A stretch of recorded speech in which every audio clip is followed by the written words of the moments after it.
নমস্কার বন্ধুরা। HDFC bank near ফিউচারে বিশাল বড় ওয়েলথ ক্রিয়েশন করতে পারে, নাকি এইচডিএফসি ব্যাংকের এখান থেকে খেল খতম, পয়সা হজম শুরু? মানে এইচডিএফসি ব্যাংকের একদম লেটেস্ট নিউজে আপনারা সব জায়গায় দেখতে পাবেন যে এইচডিএফসি ব্যাংক তাদের দুবাইয়ের কিছু ক্লায়েন্টের কাছে অ্যাডিশনাল টিয়ার 1 বন্ড মিস সেলিং করেছে, যে কারণে এইচডিএফসি ব্যাংক নিয়ার ফিউচারে নাকি ওয়েলথ ডিস্ট্রয় করতে পারে। তো আজকের ভিডিওতে আমি আপনাদের একটা পারফেক্ট ভিউতে পৌঁছে দেব, বা এইচডিএফসি ব্যাংকে একটা পারফেক্ট ডিসিশনের জন্য এই ব্যাংক এই ভ্যালুয়েশনে আমাদের ওয়েলথ ক্রিয়েশন হিসেবে দেখা উচিত, অথবা পোর্টফোলিওতে ঠিক কি ডিসিশন নেওয়া উচিত, এই কোম্পানির ভ্যালুয়েশন কি পজিশনে রয়েছে, এবং এই টিয়ার 1 বন্ডের অ্যাকচুয়ালি মিনিং কি, আর এই বন্ড যদি এইচডিএফসি ব্যাংক দুবাইতে মিস সেলিং করেও থাকে তার জন্য এইচডিএফসি ব্যাংকের ব্যালেন্স শিটে ঠিক কতটা নেগেটিভ ইম্প্যাক্ট পড়তে পারে। অ্যাজ এ ইনভেস্টর এইচডিএফসি ব্যাংকের শেয়ারকে আমাদের এখন অপরচুনিটি হিসেবে দেখা উচিত, নাকি সত্যি সত্যি এইচডিএফসি ব্যাংকে খেল খতম, পয়সা হজমের মতন কোনো বিষয় রয়েছে? আশা করছি পুরো ভিডিওটা দেখলে আপনারা নিজেরাই ডিসিশন নিতে পারবেন। তো কোম্পানির ডিসকাশনে তো আসবই, তার আগে একটি ইনফরমেশন আপনাদের দিয়ে দিই যে আমাদের 2026-এর সেমিনার লার্ন ফর আর্নের 2026-এর সেমিনারটি আমি নেক্সট মাসে মানে 17ই মে রবিবার দিন কলকাতার দমদমে অ্যারেঞ্জ করেছি। আপনারা যে বা যারা এই সেমিনারে অ্যাটেন্ড করতে ইচ্ছুক অবশ্যই আপনাদের নাম রেজিস্ট্রেশন করিয়ে নেবেন। লিমিটেড সিট রয়েছে, যেখানে স্ক্রিনের উপর দেওয়া মোবাইল নাম্বারে আপনারা হোয়াটসঅ্যাপের মাধ্যমে আপনাদের নাম রেজিস্ট্রেশন করতে পারেন। এবং যে বা যারা আপনারা অফলাইন ক্লাসের মাধ্যমে স্টক মার্কেট শিখতে চান, আমি প্রত্যেক বছরে কলকাতায় এসে একটি করে স্টক মার্কেটের অফলাইন ব্যাচের অ্যারেঞ্জ করি। আপনারা যে বা যারা শিখতে ইন্টারেস্টেড রয়েছেন তারাও নাম রেজিস্ট্রেশন করতে পারেন। তো চলুন এইচডিএফসি ব্যাংক রিলেটেড আপনাদের ডিসিশন মেকিং এ হেল্পের জন্য আমি কিছু বেসিক পয়েন্ট শেয়ার করব, কারণ আজকে আমরা সকলেই জানি ওয়েস্ট বেঙ্গলের ভোটের রেজাল্ট রয়েছে, তো সেটা নিয়ে সকলেই মাতোয়ারা রয়েছে। তো খুব শর্টে আমি ভিডিওটি কভার করার চেষ্টা করব। তো বর্তমানে এইচডিএফসি ব্যাংক অ্যানালাইসিসের আগে যেহেতু ম্যাক্সিমাম প্ল্যাটফর্মে আমরা, তো চলুন এইচডিএফসি ব্যাংকের কিছু ইনফরমেশন আপনার সাথে শেয়ার করব। তার আগে এইচডিএফসি ব্যাংকের সব থেকে যেটা ট্রেন্ডিং নিউজ, যেই অ্যাডিশনাল টিয়ার 1 বন্ডস যেটা দুবাই মার্কেটে নাকি মিস সেলিং করা হয়েছে।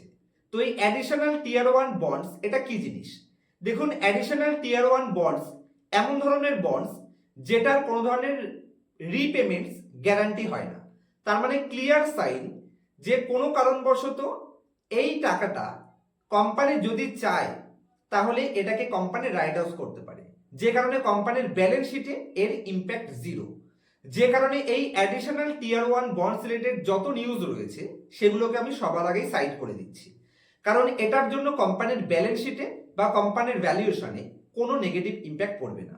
এটা এমন ধরনের বন্ড যেখানে শুধুমাত্র ধরুন আপনি যদি আপনাকে প্রমিস করা হয় যে 15% আপনি ইন্টারেস্ট পাবেন, তাহলে মান্থলি বা ইয়ারলি সেই 15% ইন্টারেস্ট আপনি গ্যারান্টেড পাচ্ছেন। কিন্তু কোনো কারণবশত যদি কোম্পানি ব্যাংক্রাপসি ঘোষণা করে, সেক্ষেত্রে সবার আগে কোম্পানির অ্যাসেট বিক্রি করে এই বন্ডস আলাদের দেওয়া হবে না। আর এটা যদি অন্য কোনো কোম্পানি এই ব্যাংকটিকে অ্যাকুইজিশন করে, সেক্ষেত্রে তার দায়ভারও কিন্তু সেই সেকেন্ড ব্যাংকে নেওয়া হবে না। যে কারণে অ্যাডিশনাল টিয়ার 1 বন্ডস অ্যাকচুয়ালি ব্যালেন্স শিটে যার ভ্যালুয়েশন জিরো, যার ভ্যালু জিরো, যে কারণে ওটাকে আমি সম্পূর্ণ সাইড করে দিচ্ছি। ওটা শুধুমাত্র নিউজ যারা কভার করবে তাদের জন্য, কারণ তার জন্য কোম্পানির ভ্যালুয়েশনে বা কোম্পানির ব্যালেন্স শিটে কোনো নেগেটিভ ইম্প্যাক্ট পড়বে না, বরঞ্চ ওটার কারণে কোম্পানির ব্যালেন্স শিটে পজিটিভ ইম্প্যাক্ট হয়তো পড়ার চান্স ছিল, তবে সেটা যদি ক্লোজও হয়ে যায় তাহলে কোম্পানির ব্যালেন্স শিটে কোনো নেগেটিভ ইম্প্যাক্ট পড়বে না। চলুন এবার 3-4টে পয়েন্টস আমি আপনাদের বোঝাই। আপনারা স্ক্রিনের উপরে দেখুন, বর্তমানে যদি আমরা এইচডিএফসি ব্যাংকে দেখি, সবার আগে বুঝতে হবে আমাদের ইন্ডিয়ার নিফটিতে এই এইচডিএফসি ব্যাংকের ওয়েটেজ 13% রয়েছে। তার মানে নিফটি উপরে অথবা নিচে যাওয়ার জন্য এই ব্যাংকটার একটা অনস্বীকার্য ভূমিকা রয়েছে। কারণ রিলায়েন্সের পরে যদি কোনো কোম্পানির সেকেন্ড ওয়েটেজ থেকে থাকে, এইচডিএফসি ব্যাংক সেকেন্ড পজিশনে রয়েছে, যার একার নিফটিতে 13% ওয়েটেজ রয়েছে। যে কারণে আমার মনে হয় না এক কথাতে যে এইচডিএফসি ব্যাংকে সেরকম কোনো বড়সড় প্রবলেম পড়বে। কেন, কোন লজিকের জন্য এই পয়েন্টসটা বলছি আপনারা স্ক্রিনের উপরে দেখুন। আমি যদি এখানে বর্তমানে ইন্ডিয়ার টপ 5টা মিউচুয়াল ফান্ড হাউস নিয়ে নিই, ধরুন সবার প্রথমে এখানে আমি নিচ্ছি পারাক পারিক। যদি আমি পারাকপারিক ফ্লেক্সি ক্যাপ ফান্ড নিয়ে নিই, এটা বর্তমানে ইন্ডিয়ার সব থেকে চর্চিত এবং বর্তমানে সব থেকে রেপুটেড ফান্ড। এই ফান্ডের যদি আপনি হোল্ডিং এর মধ্যে আসেন, তাহলে সব থেকে ফার্স্টে সব থেকে হাইয়েস্ট অ্যালোকেশন রয়েছে এইচডিএফসি ব্যাংক। ইন্ডিয়া যদি আমি সেকেন্ড সব থেকে গ্রেট যে সমস্ত ওয়েলথ ক্রিয়েট করে দিয়েছে ফান্ড ম্যানেজাররা, সব থেকে পপুলার ফান্ড ম্যানেজার সেকেন্ড পজিশনে, সেটা হচ্ছে এইচডিএফসি ফ্লেক্সি ক্যাপ ফান্ড। যদি আমি এইচডিএফসি ফ্লেক্সি ক্যাপ ফান্ডের মধ্যে আসি, এদের হোল্ডিং এর মধ্যে আসি, তাহলে এখানে সেকেন্ড পজিশনে সবার প্রথমে আইসিআইসিআই ব্যাংক রয়েছে, সেকেন্ড পজিশনে এইচডিএফসি ব্যাংক রয়েছে 7.04% ওয়েটেজ। নেক্সট, ওয়ার্ল্ডের সব থেকে বড় asset management company black rock, তাদের সাথে জয়েন্ট ভেঞ্চারে জিও ব্ল্যাক রক যে তাদের নতুন ফান্ড লঞ্চ করেছে, সেই ফান্ডও যদি আমি আনি এখানে জিও ব্ল্যাক রক, এখানে আপনারা ক্লিয়ার দেখতে পাচ্ছেন জিও ব্ল্যাক রকের ফ্লেক্সি ক্যাপ ফান্ড, এটা কিন্তু একদম লেটেস্ট ফান্ড। এরা ওয়ার্ল্ডের সব থেকে হাইয়েস্ট এএমসি হাউস, যারা সব থেকে হাইয়েস্ট মানে অ্যাসেট ম্যানেজমেন্ট করে থাকে, তাদের সব থেকে হাইয়েস্ট অ্যালোকেশন রয়েছে এইচডিএফসি ব্যাংক কোম্পানিতে। নেক্সট, যদি আমি এখানে আরেকটা মিউচুয়াল ফান্ড আনি, Mirae asset tax savings mutual fund, এই ফান্ডের যদি আমি হোল্ডিং এর মধ্যে আসি, সব থেকে হাইয়েস্ট অ্যালোকেশনে তারা 9% অ্যালোকেশন শুধু এই একটি কোম্পানিতে দিয়ে রেখেছে। এটার মাধ্যমে আমরা কি বুঝতে পারি? দেখুন, আমি যদি ইন্ডিয়ার টপ পারফর্মিং মিউচুয়াল ফান্ড হাউসগুলোতে আনি ফ্লেক্সি ক্যাপ মিউচুয়াল ফান্ড, বা আপনি যে কোনো মিউচুয়াল ফান্ডে দেখতে পারেন তাদের এইচডিএফসি ব্যাংক থাকবেই থাকবে, এবং বর্তমানে সব থেকে পপুলার ফান্ডগুলো তাদের সব থেকে হাইয়েস্ট অ্যালোকেশন এই কোম্পানিতে দিয়ে রেখেছে। আর দেখুন, আমরা যখন কোনো লিকুইড ফান্ডে ইনভেস্ট করি, লিকুইড ফান্ড না, ইএলএসএস ফান্ডে ইনভেস্ট করি, ট্যাক্স সেভিংস মিউচুয়াল ফান্ড, তাদের সব থেকে মেইন ফোকাস থাকে রিটার্নের উপরে নয়, কি করে আপনার ক্যাপিটালকে ট্যাক্সের মাধ্যমে সেভ করবে। তো ইন্ডিয়ার সব থেকে popular tax savings fund ELSS mutual fund Mirae asset, তারাও কিন্তু তাদের সব থেকে হাইয়েস্ট অ্যালোকেশন 9.5% শুধুমাত্র এইচডিএফসি ব্যাংকে ইনভেস্ট করেছে। তো ইন্ডিয়ার সব থেকে টপ পপুলার ফান্ড হাউসগুলো তারা সব থেকে হাইয়েস্ট অ্যালোকেশন এইচডিএফসি ব্যাংকে দিয়ে রেখেছে, এবং লেটেস্ট কোয়ার্টারে তাদের অ্যালোকেশন কমেনি। তো যে বিভিন্ন ইউটিউব প্ল্যাটফর্মে আপনারা এইচডিএফসি ব্যাংক নিয়ে নেগেটিভ ভিউ দিচ্ছেন, আমার মনে হয় না সেটার উপর কোনো গুরুত্ব দেওয়া উচিত। চলুন, এইচডিএফসি ব্যাংকের যদি আমরা আর কিছু ইনফরমেশন আমি আপনার সাথে শেয়ার করি। এখানে আমি আপনার সাথে ট্রেডিং ভিউ ওপেন করেছি। এইচডিএফসি ব্যাংক তার টপের থেকে বর্তমানে অ্যাভারেজ ধরতে পারেন 23.5%, মানে রাউন্ড ফিগারে যদি আমি ধরি তাহলে ধরে নিতে পারেন 24% মতন নেগেটিভ পারফরমেন্স করে আছে, মানে টপের থেকে ডাউনে রয়েছে। এবং লাস্ট কত বছর ধরে এই কোম্পানিটা এই একই রেঞ্জের মধ্যে ট্রেড করছে আপনারা দেখতে পারেন। অ্যাভারেজ 2022-এর পর থেকে, মানে 22, 23, 24, 25, 26, সেই 5 বছরের পুরনো রেঞ্জে এইচডিএফসি ব্যাংক বর্তমানে ট্রেড করছে। আমরা যদি স্ক্রিনারের মধ্যে আসি, এইচডিএফসি ব্যাংক তার টপের থেকে ভালো লেভেল ডিসকাউন্টে আছে। কোম্পানির ভ্যালুয়েশন হিসেবে যদি আমরা দেখি, 1 টাইমের নিচে পিইজি রেশিওতে ট্রেড করছে। কোম্পানির যদি আমরা রিটার্ন অন অ্যাসেট দেখি 1.7% কোয়ালিটি পজিশনে, এবং অ্যাভারেজ 14%-এর আশেপাশে রিটার্ন অন ইকুইটি জেনারেট করে দেখাচ্ছে, এবং মাত্র 2 time price to book demand করছে। আর এই 2 টাইম প্রাইস টু বুকটাকে যদি আমি এইচডিএফসি ব্যাংকের হিস্টোরিক্যাল অ্যাভারেজ প্রাইস টু বুকের সাথে একবার কম্পেয়ার করি, লাস্ট 10 বছরের অলমোস্ট নয়, অ্যাকচুয়ালি 10 বছরের সব থেকে লোয়েস্ট প্রাইস টু বুকে দাঁড়িয়ে রয়েছে।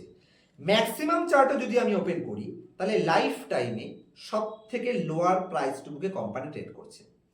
এর এগেনস্টে যদি আমি কোম্পানির প্রফিট অ্যান্ড লস স্টেটমেন্টে আসি, কোম্পানি তার লাইফ টাইমে সব থেকে হাইয়েস্ট রেভিনিউ পোস্ট করে বসে আছে, কোম্পানি তার লাইফ টাইমে সব থেকে হাইয়েস্ট বটম লাইন পোস্ট করে বসে আছে। আর এই বটম লাইনটার যদি আমি গ্রোথও দেখি, তাহলেও কিন্তু কোম্পানি 8-10% গ্রোথ করেছে, এবং বিশেষ করে লাস্ট 5 বছরে, এই 5 বছরটাকে যদি আপনি কম্পেয়ার করেন প্রাইস হিসেবে, 5 বছর ধরে কোম্পানি জিরো রিটার্ন দিয়েছে, কোনো রিটার্ন দেয়নি। কিন্তু এই 5 বছরে কোম্পানির রেভিনিউ যদি আমি দেখি, তাহলে দেখুন কত গুণ গ্রোথ করেছে। 1,70,000 থেকে 3,48,000 চলে গেছে রেভিনিউ। আমি যদি কোম্পানির বটম লাইনেও আসি, তাহলে 5 বছরে কোম্পানির বটম লাইন 38,000 কোটি থেকে ইনক্রিজ করে 79,000 কোটিতে চলে গেছে, দুগুণ। কোম্পানির ব্যালেন্স শিটে কোম্পানির রিজার্ভ কন্টিনিউ ইনক্রিজ হয়েছে, 5 বছরে 2 গুণের বেশি করে ফেলেছে। তো কোম্পানিতে কি প্রবলেম রয়েছে? সমস্ত দিক থেকে পজিটিভ সাইড। আমি যদি কোম্পানির শেয়ার হোল্ডিং প্যাটার্নের মধ্যে আসি, এখানে এফআইআই অবশ্যই লাস্ট 5টা কোয়ার্টারে তাদের স্টেককে 4% রিডিউস করেছে, কিন্তু এই সমস্ত স্টেক ডিআইআই পারচেস করেছে। এখানে কিন্তু লুজার হ্যান্ডের কাছে কোনো শেয়ার যায়নি। তাহলে আপনি এইচডিএফসি ব্যাংকের যদি স্ট্রাকচার হিসেবে দেখেন, অবশ্যই মার্কেটে কিছু নেগেটিভ রুমার্সদের কারণে কিছু নিউজ তো চলছে, কিন্তু আমার মনে হয় না যে এইচডিএফসি ব্যাংকের কোনো নেগেটিভ সাইড রয়েছে। এবং বর্তমানে ইন্ডিয়ার সব থেকে হাইয়েস্ট যদি আপনি অ্যালোকেশন হিসেবে দেখেন, তাহলে এই কোম্পানিতেই সব থেকে হাইয়েস্ট অ্যালোকেশনে ইনভেস্টেড রয়েছে। এমনকি রিলায়েন্স ইন্ডাস্ট্রি থেকেও বেশি পরিমাণে অ্যালোকেশন এই কোম্পানিতে নেওয়া হয়েছে। আপনি যে কোনো মিউচুয়াল ফান্ড উঠিয়ে দেখুন, সমস্ত ফান্ড ম্যানেজার, সেটা বিগিনার ফান্ড ম্যানেজার হোক বা এক্সপিরিয়েন্স ফান্ড ম্যানেজার হোক, হাই পারফরমেন্স ফান্ড ম্যানেজার হোক বা লো পারফরমেন্স ফান্ড ম্যানেজার হোক, সবার কাছেই একটা স্টেবল পজিশনে এই কোম্পানির স্টেক রয়েছে। এবং বিশেষ করে ইন্ডিয়ার সব থেকে সেফ সাইড যে সমস্ত ফান্ডগুলো, যেখানে রিটার্নের জন্য লোকেরা ইনভেস্ট করে না, যেটা সেফটির জন্য লোকেরা ইনভেস্ট করে, সেই সমস্ত ফান্ডেও এই কোম্পানির অ্যালোকেশন সব থেকে হাই। এবং কোম্পানি 5 বছরের অলমোস্ট লোয়েস্ট পজিশনে রয়েছে। প্রাইস টু বুক হিসেবে লাস্ট 10 বছর, এমনকি লাইফ টাইমের সব থেকে লোয়েস্ট প্রাইস টু বুকে রয়েছে। কোম্পানির ভ্যালুয়েশন রিজনেবল পজিশনে রয়েছে। তো আশা করছি কি ডিসিশন নেওয়া উচিত আপনারা নিজেরাই নিতে পারবেন। কোনো কোশ্চেন থাকলে কমেন্ট সেকশনে জানাবেন। আর সেমিনার অ্যাটেন্ড করতে চাইলে অবশ্যই স্ক্রিনের উপর দেওয়া মোবাইল নাম্বারে আপনারা হোয়াটসঅ্যাপের মাধ্যমে নাম রেজিস্টার করতে পারেন। একটি অফলাইন ব্যাচ আমি কলকাতায় করাবো, যারা ইন্টারেস্টেড রয়েছেন তারাও নাম রেজিস্ট্রেশন করিয়ে নেবেন, কারণ একটাই ব্যাচ, ওখানে আপনারা শিখতে পারবেন। এবং শেখার পরে লাইফ টাইম সাপোর্ট প্রত্যেকটা স্টুডেন্টের জন্য থাকছে, এবং লাইভ মার্কেটেও আমাদের গ্রুপের মাধ্যমে সকলের জন্য সাপোর্ট থাকছে। এর থেকে সেফ কোম্পানি এই এরকম আনসার্টেন মার্কেট কন্ডিশনে আমার মনে হয় সেফটি পারপাসও দেখা যেতে পারে। এবং যেহেতু কোম্পানি টপের থেকে ডিসকাউন্টও আছে, সে কারণে ভবিষ্যতে তো অবশ্যই কোম্পানি কীরকম করার চান্স রয়েছে আপনারা সেটা আইডিয়াই পাচ্ছেন। আজকের মতো এই অবধি রাখছি। তবে ভিডিওটিকে আপনারা কোনো ধরনের বাই অথবা সেল রিকমেন্ডেশন হিসেবে নেবেন না, শুধুমাত্র ইলাস্ট্রেশন পারপাস, যে কোন লজিকের জন্য আমি কোন ভিউ কোম্পানিতে রাখতে পারছি সেটা আপনার সাথে কভার করার জন্য বা আপনাদের ডিসিশন মেকিং এ হেল্প করার জন্য ডিসকাস করলাম। দেখা হচ্ছে নেক্সট ভিডিওতে। ততক্ষণ পর্যন্ত আজকের দিনটাকেও এনজয় করুন। Happy investing, happy trading.